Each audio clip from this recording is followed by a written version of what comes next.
So let's see 3 different dialogues that all meet the same goal, buying un croissant.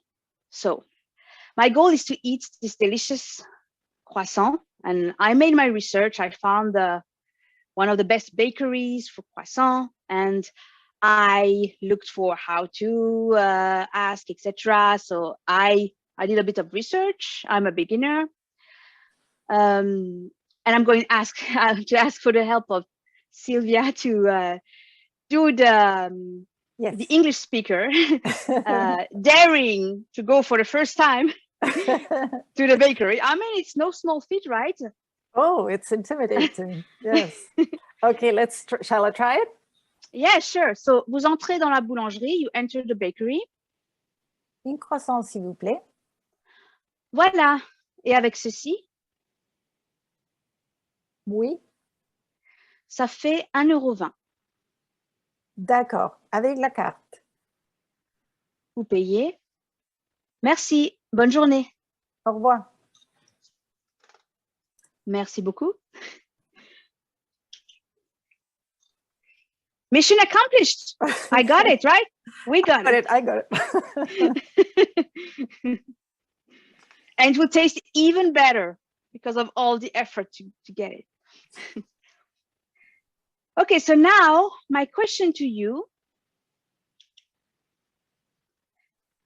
what could you improve in this dialogue? So it could be in terms of grammar, vocabulary, something to add, anything that comes to mind to improve this.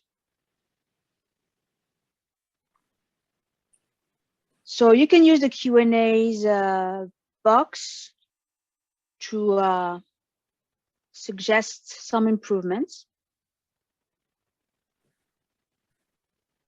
Amy says we could add bonjour.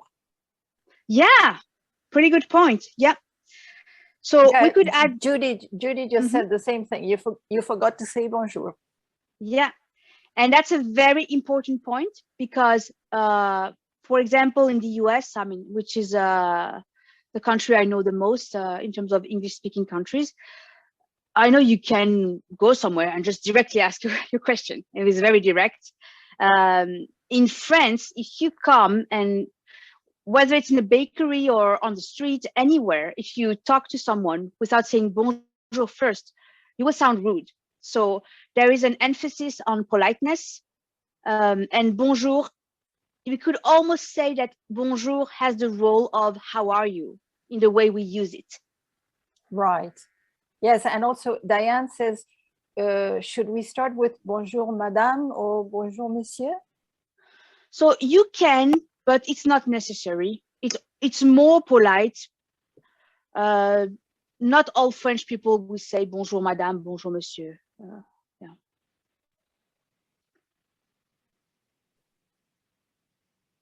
Any other suggestions? Something we could change? Some sentences maybe? Or it could be a behavior too. Let's see. I have Judy says, just returned from 10 days in Paris, trying desperately to speak my limited French. I can relate. I find that most workers in the shops are pleasant, but unfortunately for me, speak to me so quickly, I do not always understand. What should I do or what should I say? And Amy says, you could say, je voudrais un croissant, s'il vous plaît. Okay. And Stephanie says it should be un croissant. Yes. Yes, so masculine and feminine, it's a big deal, but it's not that important in terms of being understood, of course. So it shouldn't be something that hinder you from speaking, but it definitely should be something that you work on to improve regularly. And there are several ways to do that, of course. But for the je voudrais, I will just mention it a bit earlier. It's possible, but it's not the most natural way to ask for something. And we will see another way which is more used by French people in those contexts a bit later. And is there anything, like Judy said, that we could say when they speak too quickly for us to understand? So you could ask to repeat. Pouvez-vous répéter, s'il vous plaît, for example? You could say, I didn't understand, je n'ai pas compris. So it's nice to have this type of sentences to lean on in order not to panic if you're in this situation, because it's going to happen a lot of times. I mean, it's totally normal. I mean, yes, it's absolutely going to happen. Yes. Yeah. So Danielle asks, would prendre be more appropriate? Exactly. Yeah. Je vais prendre, actually. Yeah. Je vais prendre. It's the very natural way we use to ask an item at the bakery, but also when we order in a coffee shop. Je vais prendre un café, s'il vous plaît. Or even at the restaurant, je vais prendre la salade, whatever. So je voudrais, it's not that it's not used in French, but not to order. We don't use je voudrais. Use je voudrais more for something you would like to do, or je voudrais voyager plus. I would like to travel more, or je voudrais changer de travail. So more like change work. So an activity or some desire. Use it more like that, je voudrais, not to order. Danielle, by the way, says, thank you. I didn't know je vais. So we're already learning. Thank you. Great. Yeah, je vais prendre, for those who are familiar with it, is futur proche. So very easy to build. And that's a tense I teach before the future simple, because it's so easy. It's the verb aller in the present tense and the infinitive. I agree. Yes, it's easier to learn that than the future, and it's very handy, very useful. Yes, and if you have that, you don't need to learn the future until a long time. I mean, you have other things. I mean, the way I teach the future pretty late, because there are other things that are more important to know before, in my opinion. And if you have futur proche, you can get across to talk about the future with it without any issue. Okay. So we talked a bit about the behavior. I mean, the person here doesn't understand et avec ceci and chooses to say yes. Risky. I mean, we all did that at a point, right? We don't understand and we say yes because, I mean, it works a reasonable amount of time. You don't want to lose face, so you say exactly.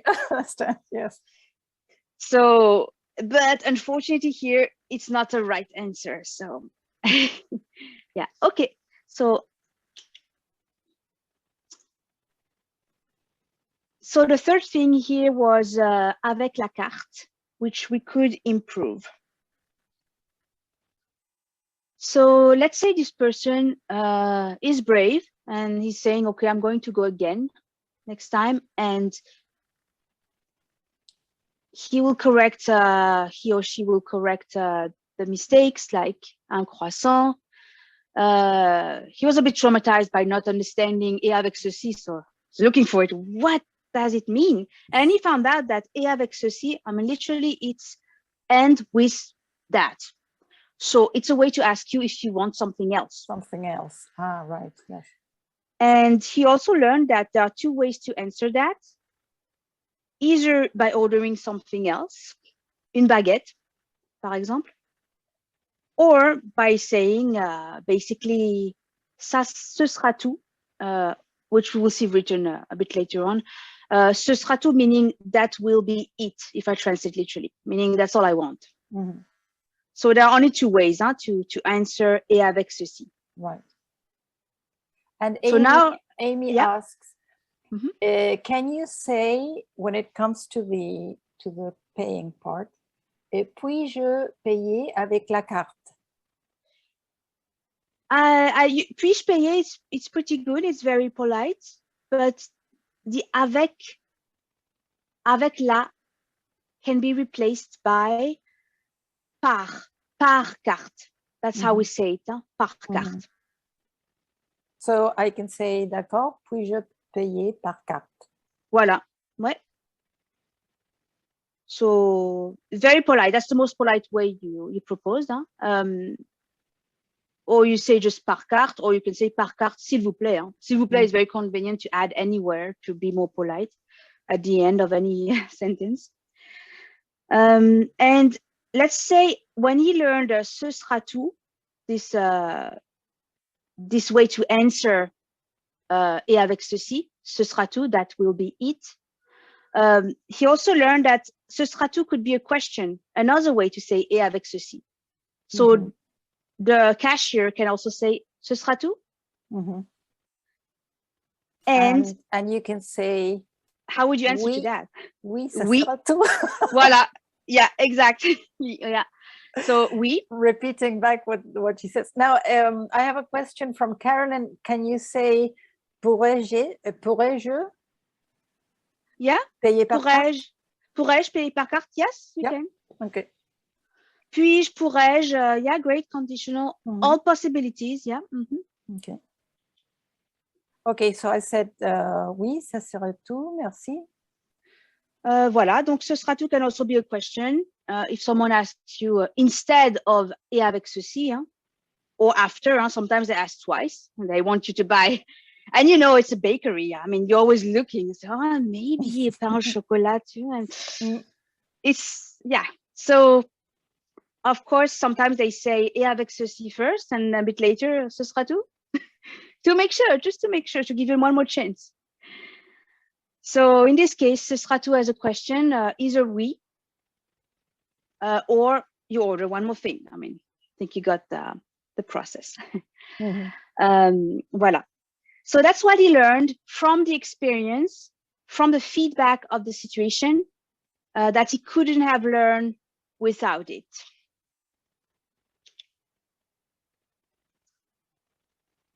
And so the second time, vous entrez dans la boulangerie. Bonjour, un croissant, s'il vous plaît. Voilà. Et avec ceci? Ce sera tout. 1,20 €, s'il vous plaît. D'accord, par carte. Vous payez. Merci. Bonne journée. Bonne journée, au revoir. Yeah, that was better. So second interaction, thank you, Sylvia. It wasn't that ambitious. It was just like the goal was like to fix it and to make it right. So, and we added bonjour as suggested. So we got a smile from the cashier. By the way, bonjour is expected. Yeah, mission accomplished. By the way, bonjour is expected to be said by the client entering the store. Ah, okay. I know it's a bit counterintuitive. I mean, even for me. Yes. Yeah. But yes. So it's up to the person arriving to you are entering somebody else's space, although it is a semi-public space, but it does make sense. Okay. So again, what could we improve? Well, there is nothing in terms of the sentence. Huh? It's all correct grammatically. So what could we improve in terms of taking a bit more risks, venturing a bit further? Any suggestion?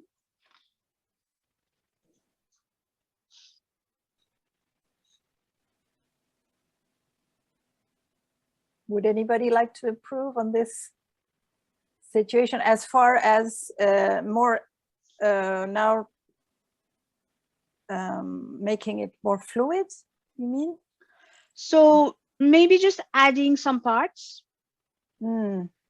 So we don't want to modify the sentences that are totally correct, like that. Yeah. So Amy says, or we can make it a bit better, yes, but I understand.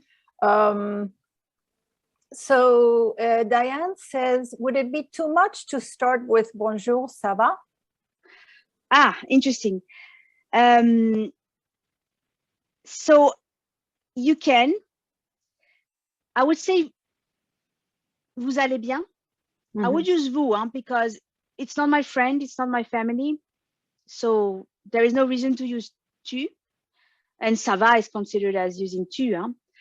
And yes, you could do that now, provided that you saw the cashier several times, and let's say the person recognizes you, you can. I wouldn't do it first time.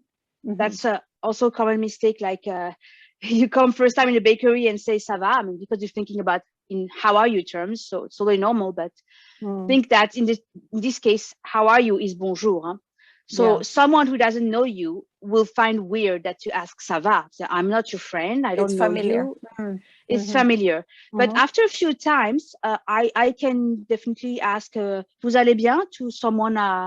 Right. If I'm a regular. Your village boulangerie. Yes. You know them. Right. Yeah. And then Amy asks, no, it says she could add, quelle est votre spécialité? Oh yeah, great. Yeah, perfect. Yeah, oftentimes bakeries have specialties, certain type of bread or variation on baguette or whatever it is. So it's a good idea. Yeah. And Danielle says maybe add non merci before ça sera tout. So after et avec ceci, non merci, ça sera tout. This structure is pretty rigid. There is nothing else you can say instead ça sera tout, ce sera tout, or ce or ça, ce sera tout, or you can just say c'est tout, but that's it, you know. And Judy says, I thought on the following: is it appropriate to not only ask the person to repeat what they have said, but to please speak more slowly? Otherwise, I only understand a few words. I do not want to ever come across as rude. That's a great question. Oh yeah, definitely. Yeah. Pouvez-vous parler plus lentement, slowly, plus lentement, s'il vous plaît? Basically, you could ask anything if you add s'il vous plaît, but it's important. This aspect of politeness is pretty important for French, even maybe the French seem rude compared, in terms of service, for example, compared to the US. Well, that's my personal opinion, but French has a certain sense of politeness, and they could be easily offended if they perceive that you're not polite enough. So anything could be asked. If you have politeness, that's kind of the magic key. Bonjour, merci, s'il vous plaît, and people will open up to you, you know. And Phil says, maybe ask if there is a free sample pastry. I think that's a great idea, Phil. Does it exist in France? I've never seen that. That's pretty rare. When there is a free sample, there are sometimes, but it's on the counter. So you will see it. Flour, bread. But asking, if it's there, it will be there on the counter. Yeah. So what else do you think we could add to take this to the next level? Okay. So as you've proposed, vous allez bien. So let's do it. Vous entrez dans la boulangerie. Bonjour, vous allez bien?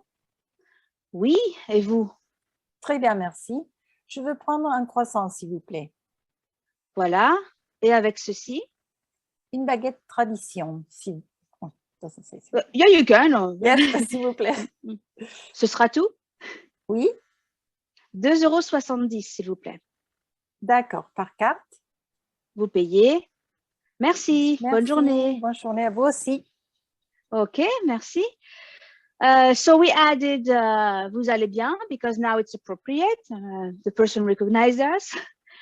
And we added je vais prendre. It's not required. We can stick to un croissant, s'il vous plaît, but it's a bit more polite. And we dared to ask to add an item. That's something. Yes, so that is the next level.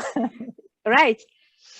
Une baguette tradition, which implies that we know some cultural codes. We know the difference between a normal baguette and a tradition. Voilà. And we even changed the easy au revoir to à vous aussi, to return the bonne journée. Voilà. Success. Now, to dip or not to dip the croissant, that's the question. Yes, And I'm the not to dip camp. It's too much of a complex question to be addressed in an hour webinar. It's another webinar. You have to come back early. Sounds like a good subject, yeah.